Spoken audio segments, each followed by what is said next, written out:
As you might have guessed from all references to Florence, the arts that emerged from the Renaissance began in Florence, Italy. Art seemed to explode from every corner of the city, and Florentines were excited by art and by life. This period of rebirth came about as wealth and prosperity increased after the Dark and Middle Ages, starting with banking families in Florence. These families and other rich, influential people began to commission work. Also, the church remained a constant customer, so demand for art was high. Later, artists would accept commissions outside of the Florence in Rome and Venice. This gave them the chance to travel, find inspiration in other cities, and influence other artists in their turn. 15th century Florence was full of excitement and possibility. While the international Gothic style was in full swing elsewhere, a different artistic movement was brewing in Florence, the Renaissance. The streets of Florence were full of wealthy merchants, traveling scholars, and inspired artists. These diverse groups were unified by their pursuit of knowledge. Classical texts discovered during the Crusades offered new views on government, mathematics, science, navigation, poetry, and history, and of course, art. Artists began to look critically at art as a scientific pursuit. Artists started considering aesthetics and began to write down theories about art, shifting their position in society from humble artisan to critically thinking scholar. This part of a series of panel paintings created for the San Barnaba Chapel in Botticelli, by Botticelli, is called The Virgin and Child with Four Angels and Six Saints, from about 1487. Notice the balance and symmetry in this artwork, common goals of Florentine Renaissance artists.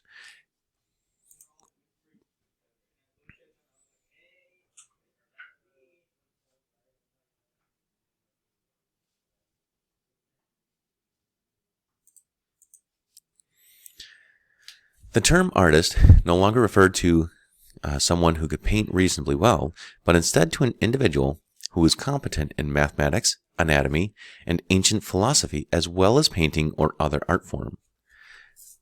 The ideal person in the 15th century became one who understood all of these intellectual concepts, the well-rounded Renaissance man.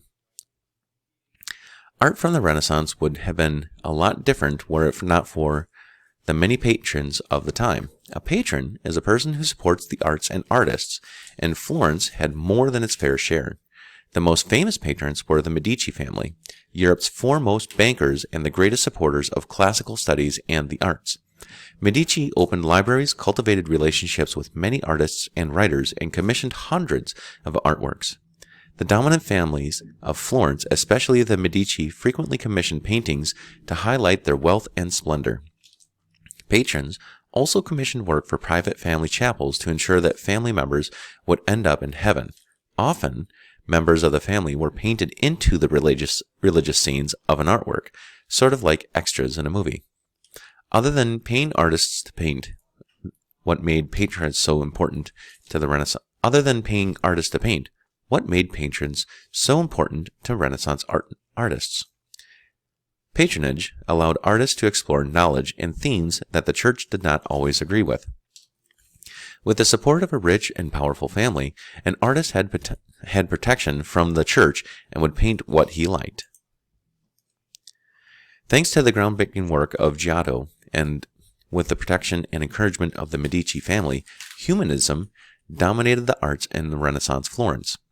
An important element of humanist art was the focus on accuracy, which is what led to thinkers like Leon Battista Alberti and Filippo Brunelleschi to develop a system of mathematical perspective. The mastery of mathematically correct perspective was by far the most fascinating development for artists in the early Renaissance. By the mid-century, perspective created another issue for artists to address. Have perspective, need balance. The depth created by mathematical perspective and foreshortening meant that there was a greater need to balance the figures within the composition. Additionally, a strong composition could actually enhance the sense of three-dimensional space in a painting. By sizing figures with the same mathematical approach used to achieve linear perspective, the illusion of depth could be strengthened. Do you think you understand what it means to have a balanced image? Play with the space below to get a better understanding of composition and balance.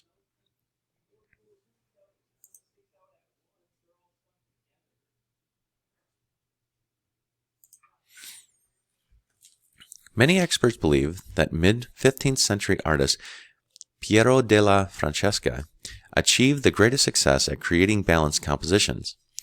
His piece, Flagellation of Christ, one of the most famous paintings from the early Renaissance, is a prime example of his skill. The tiled floor and squared ceiling create different dimensions within the piece, and their linear lines are precise. The figures are firmly grounded, even though sitting and in motion in the background. The figures are placed within architectural settings. The three figures in the foreground are perfectly aligned with three of the figures in the background to create balance. All of the figures are in correct proportion according to their places in the painting. The architectural settings frame and separate the scenes. The viewer creates balance. Did you notice that there is one figure missing? That figure is you. The artist's crowning touch in the man in gray whose back is turned to the viewer, the position of this figure mirrors the position of the viewer looking onto the three men in the foreground. The composition is truly balanced only when someone is looking at the painting.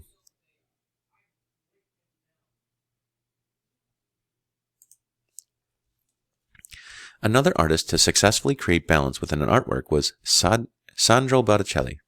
Look at the Virgin and Child with 4 angels and 6 saints again. It is a panel painting from the San Barnaba Chapel. Botticelli used symmetry to create balance in this composition. If something is perfectly symmetrical, it can be cut in half and each half is identical. This is not an example of perfect symmetry, but there are many elements that reflect across each side to balance the composition. To see the art in greater detail, click the icon to the right. Click each example of symmetry you see in this artwork. The activity will reveal how close you got.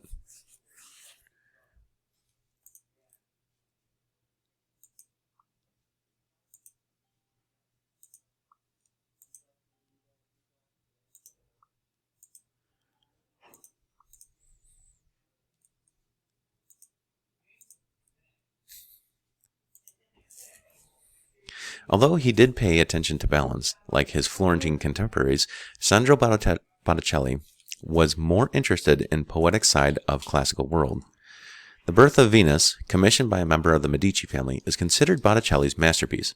In it, heavenly Venus, the Roman goddess of love, floats across the ocean in front of a serene platform, a serene flat background.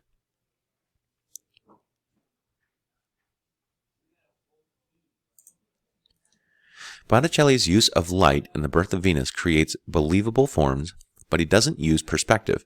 Instead, it looks more like he borrowed S-shaped figures from the International Gothic style. Even though she is a figure from Greek mythology, and therefore in direct contrast to Christianity, Venus was meant to inspire faith in the Christian God. On the left, beautiful Venus is blown by the gentle wind god Zephyr. On the right, she is clothed by reason. This represents the contrast between spiritual innocence and an awakening soul. The beauty of Venus mirrors the beauty of a perfect soul, a page taken right out of Greek art history.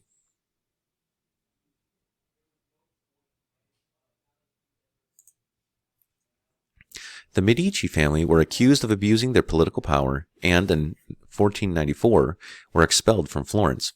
Although it would only be 12 years until the Medici ruled Florence again, the arts suffered greatly during this time.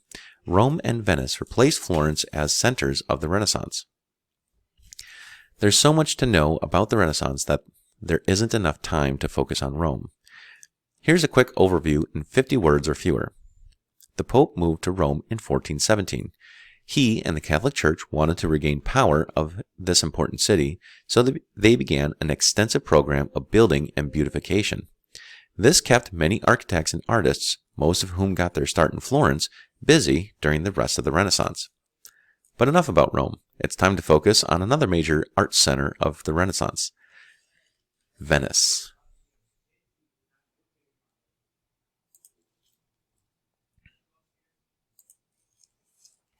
Although Florence is considered the birthplace of the Renaissance, Venice was not far behind in artistic developments, but the goals for art in each region were different. Florentine artists wanted to communicate realistic scenes. Venetian artists wanted to communicate emotion and activate the senses. In the 15th and 16th century, Venice was the center of trade and travel, connecting Europe with Asia. In addition to bringing wealth to Venetian merchants, this also brought a wide variety of styles to the region. So Venetians were highly influenced by other cultures. Their art reflects universal emotions and moods achieved through the use of colors and dynamic movement.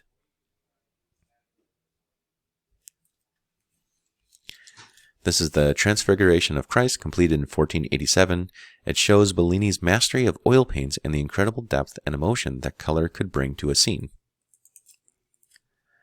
While Bellini understood perspective and human anatomy, he felt that color and movement were more important elements of creating art that spoke to people.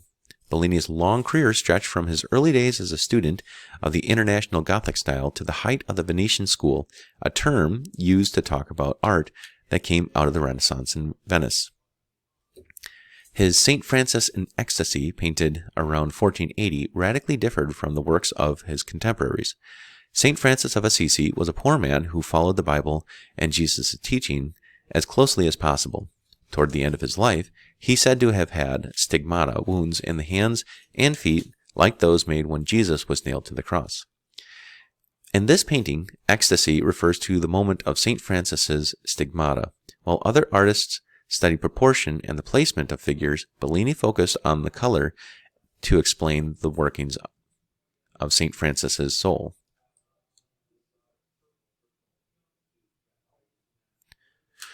Look at St. Francis in Ecstasy by Bellini. What do you see? Describe it in a few sentences. To see the art in greater detail, click on the icon to the right. Before Bellini, landscapes had not received much attention since the artists of ancient Rome focused on painting all the new land the empire was conquering. In St. Francis in Ecstasy, the landscape is no longer just the background, but is an important element of the story. To see the art in greater detail, click on the icon to the right.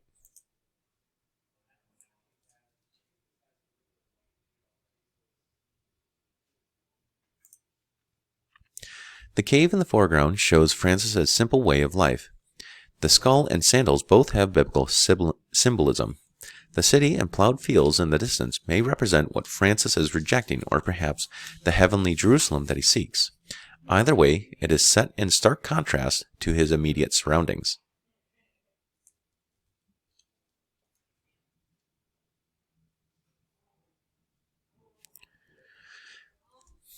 The early Renaissance, Giovanni Bellini. Want to learn more about this important period in the early Renaissance? Click on the link to read more and view the works by this important artist. Titian lived from about 1488 to 1576. He is considered the greatest painter of the Venetian school, largely because he lived longer than the other masters and had more time to create art. By the 1530s, he was the darling of Europe and had several royal patrons. Since he worked mostly for wealthy people and not for the church, many of Titian's most famous artworks are portraits, though like Bellini, he also focused on landscape painting. In fact, Titian was a talented portrait artist that he was knighted by Emperor Charles V, who was greatly pleased by Titian's portrait of him. Titian's talents were not limited to portraits. Part of what made him so great was his ability to paint equally well a portrait or a landscape, a religious or daily scene. No matter what he was painting, he brought an intense focus to the colors he used. In fact, his use of color would influence artists for years to come. Titian wasn't the only great Venetian painter of the 16th century. In fact, there was a strong rivalry between him and two other important artists of the time. To learn more about this artistic battle, visit the link at the Museum of Fine Arts in Boston.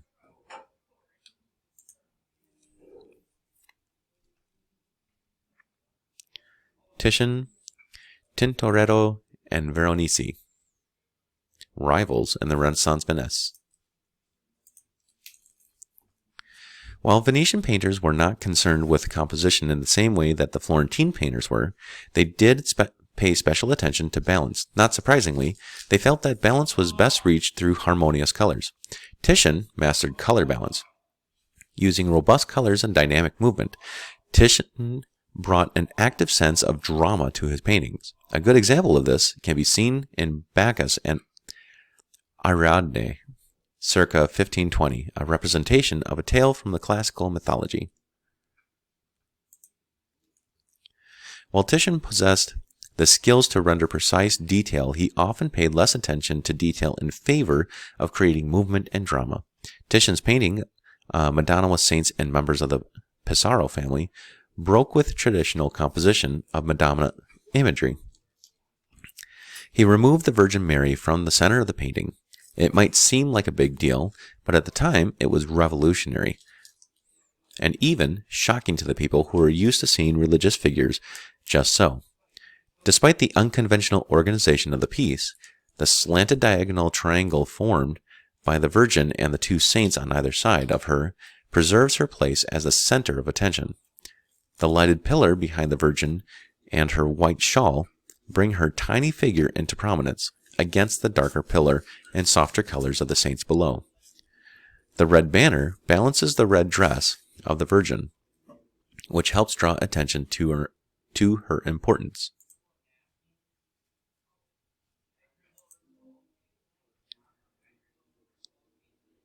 So here's the Virgin Mary, and usually the Virgin Mary would be seated in the center, and everything else would be going on around her. She is lighter, the column is darker. These kind of darker figures and red banner kind of draw the eye in towards the right side of the painting, which was a revolutionary idea compositionally.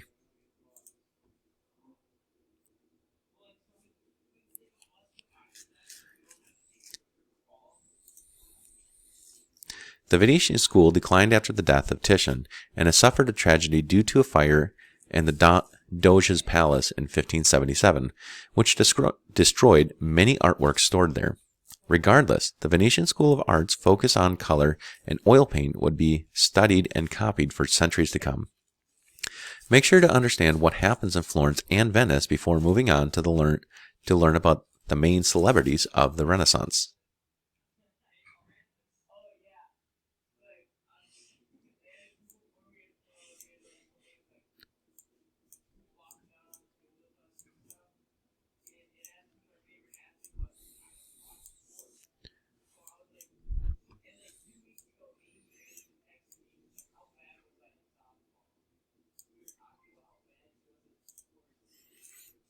Before moving on, review what you have learned in the study. Go over the notes you wrote on the study sheet and ask your teacher any questions you might have.